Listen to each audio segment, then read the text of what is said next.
দিতাম। কি যে এক যন্ত্রণা, রাতে তাড়াতাড়ি ঘুম আসতেই চায় না, আবার ওইদিকে ভোরবেলা ঘুম ভাঙে না। বেলা হয়ে গেছে আজকে উঠতে উঠতে অনেক, ঘড়ির কাটায় তখন 8:30-9:30 বাজে। আমি মহারানী ঘুম থেকে উঠলাম, রান্না করব, ছোট ছেলেকে নিয়ে স্কুলে যাব, কত তাড়াহুড়া। সকালবেলা রুটি করলাম, তরকারি করলাম, এগুলো করে তাড়াতাড়ি ঘরের সব কাজ শেষ করে রেডি হয়ে ছোটোটাকে স্কুলে দিতে গেলাম। একদম স্কুলে যেতে চায় না, তাই জোর করে স্কুলে দিয়ে আসলাম আজকে।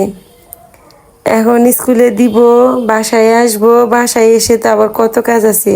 আমার উপবাস একাদশীর, ওদের জন্য রান্না বাড়া করতে হবে। তো ওকে দিয়ে আসলাম বাসায়।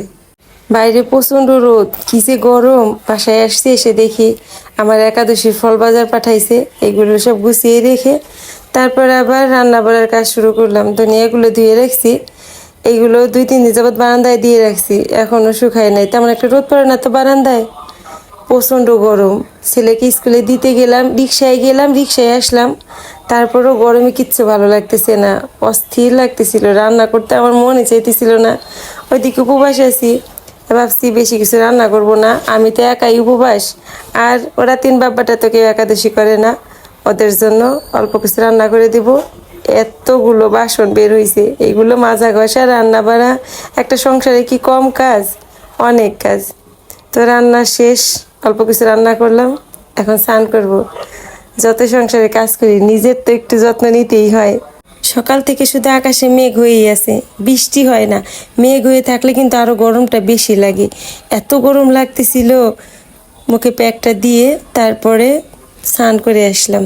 আর স্নানের আগে তো প্রত্যেক দিন জামা কাপড় কাচা থাকবেই। এক বালতি জামা কাপড় কেচে ধুয়ে স্নান করে আসলাম। এবার শান্তি। ঘড়ির কাঁটায় বেলা তখন 4টা বাজে। আজকে অনেক দেরি হয়ে গেছে।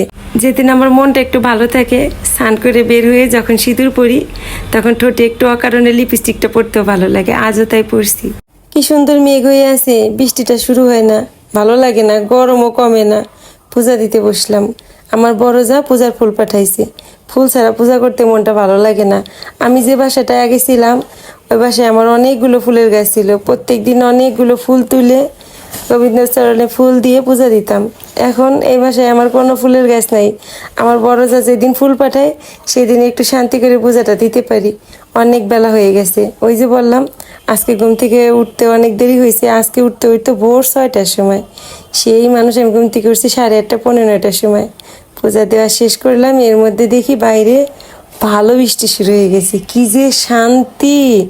সকাল থেকে মেঘ হয়েছিল, গরম, এখন শান্তির বৃষ্টি শুরু হয়েছে। আমারও পূজা দেওয়াটা শেষ হইল, এখন প্রসাদ খাবো।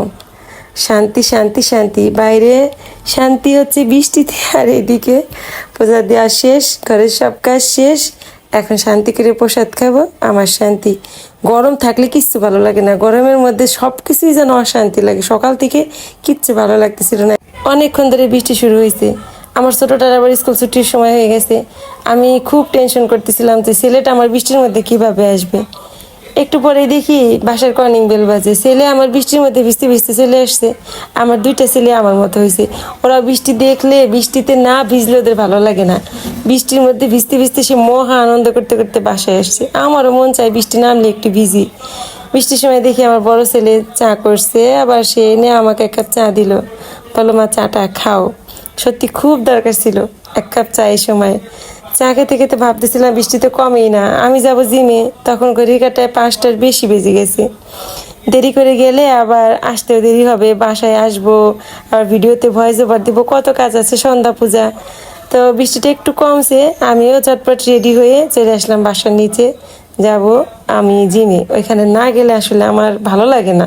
ঘরে বসে বিকাল টাইম তুমি কী করতাম, 2টা ঘন্টা শুয়ে বসে কাটাইতে আমার একদমই ভালো লাগে না। তার থেকে বৃষ্টির মধ্যে হইলেও এখানে চলে আসলাম, সবার সঙ্গে দেখা হবে, কথা হবে, নিজেকে সময় দেওয়া হবে, অনেক ভালো একটা সময় কাটবে।